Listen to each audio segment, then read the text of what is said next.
let me just say, first of all, you're looking very well for a man who's been the victim of a social media mugging. Yes. You know, when this story first broke, I was disturbed. I was also a little hurt, but then I slept over it. And the last 2 days I've been laughing, and I haven't stopped laughing. So I'll continue to laugh.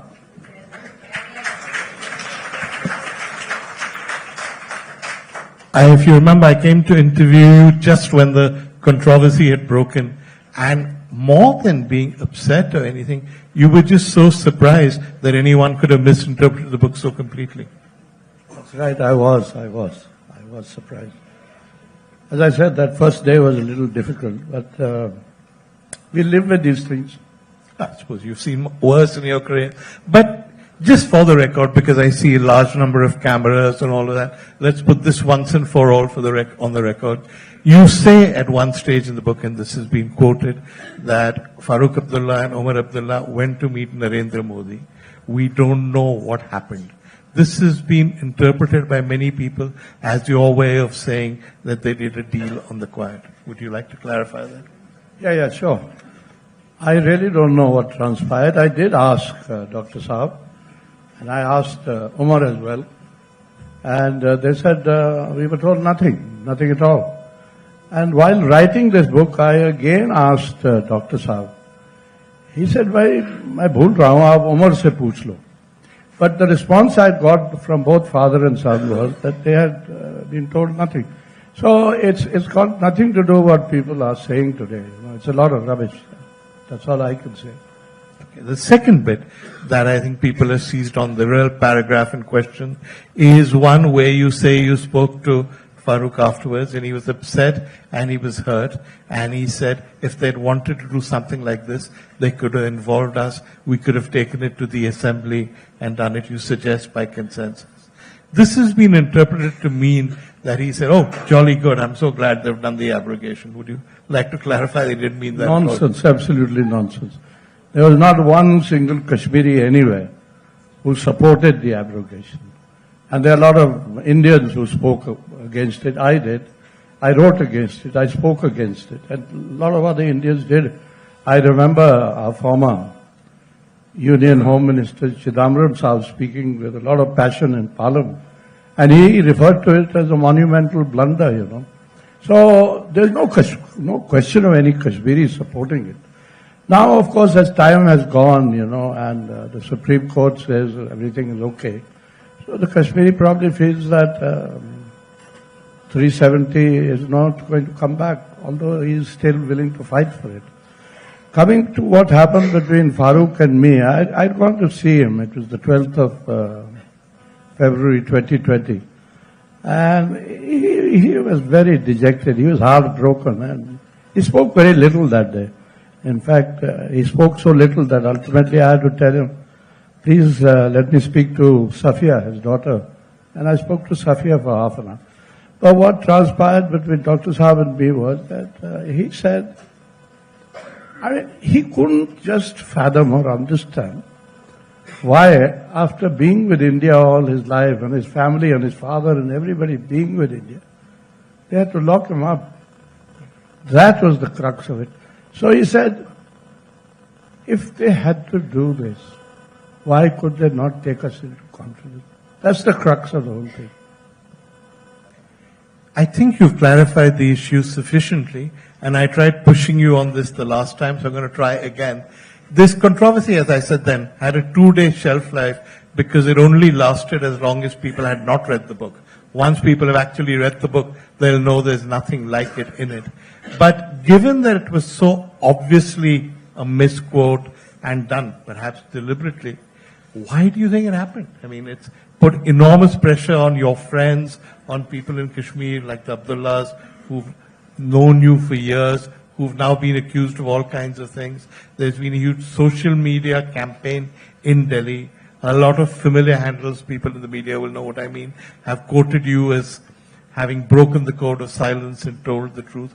Obviously, there was some kind of design behind it, wasn't there? Yeah, as I said, I don't know who started this deliberately. Somebody did, obviously. because that first story that came in the Hindustan Times wrecked everything, you know.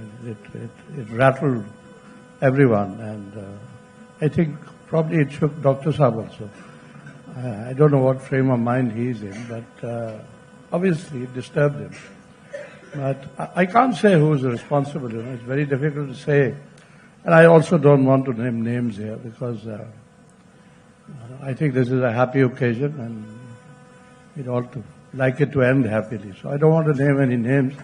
But yes, I will say that somebody was responsible. I don't know who it is. Okay.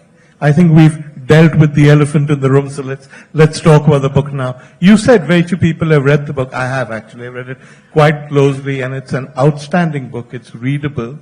It's in many ways not, I think, completely objective pain of praise to Farooq Abdullah, who you really seem to like. But it's also through your eyes and through the eyes of a person who saw everything that happened, the history of Kashmir over the last 30 years. Yeah, that's right. You know, the point that you make that it's not very objective. I agree. I have always been partial to Dr. Saab. I have always been partial to the Abdullahs. And here's my Kashmiri friend sitting here. I've always been partial to Kashmir as well. You know, I feel for Kashmir. And I mean, it's got into my bloodstream. So what am I to do? And yeah, it can't be absolutely objective. The book is not a critique of Dr. Abdullah. It's in praise of Farooq Saab. I think people need to understand that. And if you haven't read the book, please read the book and then let us talk. And Yasho read that last para. I'd like to have people from the media discuss that last para with me. Why are you stuck on one sentence which starts with maybe? I think we don't understand the meaning of maybe. Let's now talk about how Kashmir became, in a way, your life, and it has been your obsession. But it's interesting that though you had a very distinguished career in the Intelligence Bureau, you made the shift at a very senior level to being Secretary of RNAW. And even though you were an outsider, far from it, many spies here will agree with this, far from being repelled by the organization, you were embraced by it. You were very successful RNAW Secretary. Why do you think Kashmir has become your obsession in this varied career? Because that's all I've done and that's all I know, to be honest. I mean, I did. It's not true. You were head of the RNAW. So yeah, I was going to say that, you know, there's a story there. I'm glad you brought it up. And when I shifted to the RNAW, most people thought I would carry officers from the IB to the RNAW. I didn't need to. The RNAW has wonderful officers. But I did carry Kashmir from the IB to the RNAW. And the IB was not very happy about it. So I told the DIB, who was a batchmate, friend, colleague, I said, I can't help it. As long as I'm around, Kashmir will remain with me. So it remained in the RNAW for that 2 years that I was there. When you were in Bhopal, and I think Yashoda read that out, you were asked to come to Bhopal, from Bhopal to Kashmir. Did you realize then how much Kashmir was going to be part of your life when you made that first trip? Perhaps, as you've written in the book, with some trepidation. Not at all. I had no idea at all what Kashmir was going to be like. I thought it'll be a good holiday, frankly. But it turned out to be terrible, that winter of 89-90. Yeah. And I tell you something more. When I was asked to quit, you know, it was thanks to Mr. Jagmohan that I was pushed out of Kashmir. I was very happy to go. And I said, good riddance. Thank God I'm getting the hell out of it. I never thought I'd have anything more to do with Kashmir. And you know, I came back to headquarters and the chief had changed because the government had changed. So Mr. Joshi was the chief. And he said, Kashmir se aaye ho, deal with Pakistan. Counterintelligence. So I spent my time dealing with counterintelligence. Then again, Mr. Narayan came back 11 months later. And he said, you've had enough of a holiday. Come back here and take charge of Kashmir. And after that, Kashmir has never left me. Or I've never left Kashmir. Really? When you first went to Kashmir, you must have had some idea of what kind of man Farooq Abdullah was. What did you expect? See, that's an interesting question. I didn't know what to expect. Two things had been told to me. One was by my chief minister when I was leaving Bhopal. Arjun Singh ji had just come back as chief minister. And he said to me, हमारे साथ कोई नाराजगी है क्या?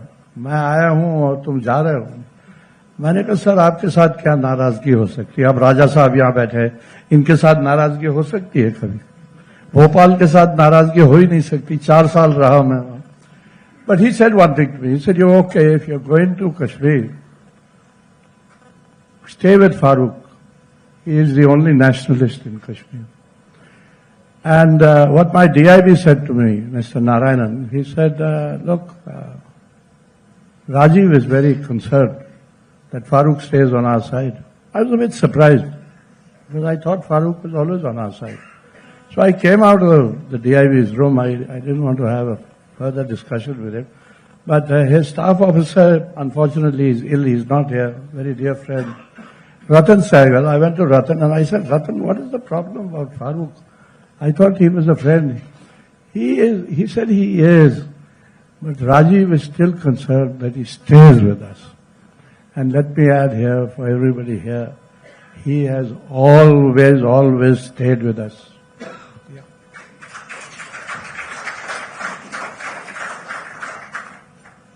You say that Arjun Singh Ji said to you he's the only naturalist in Kashmir.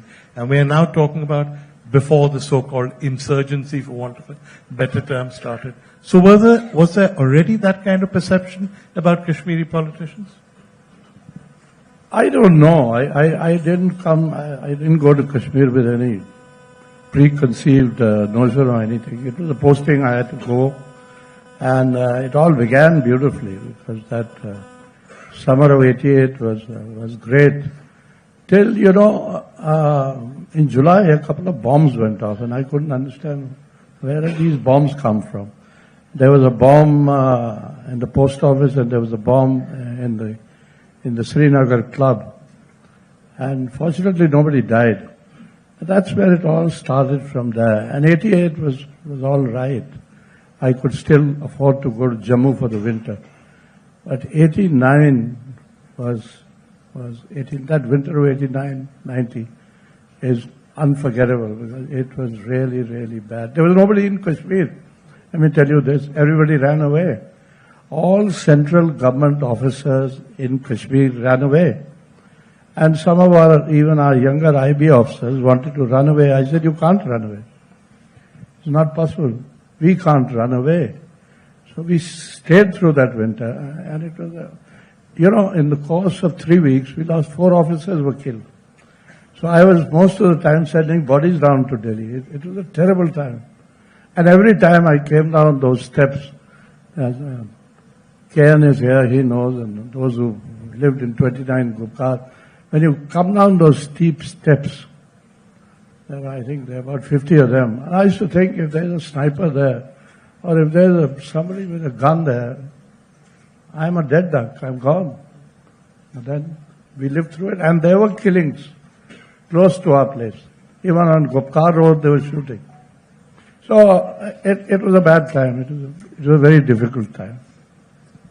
You were there. I mean, we keep referring to you as an observer, but you were there as a spy, basically. So did you sense what was going to happen? Had you intelligence about it?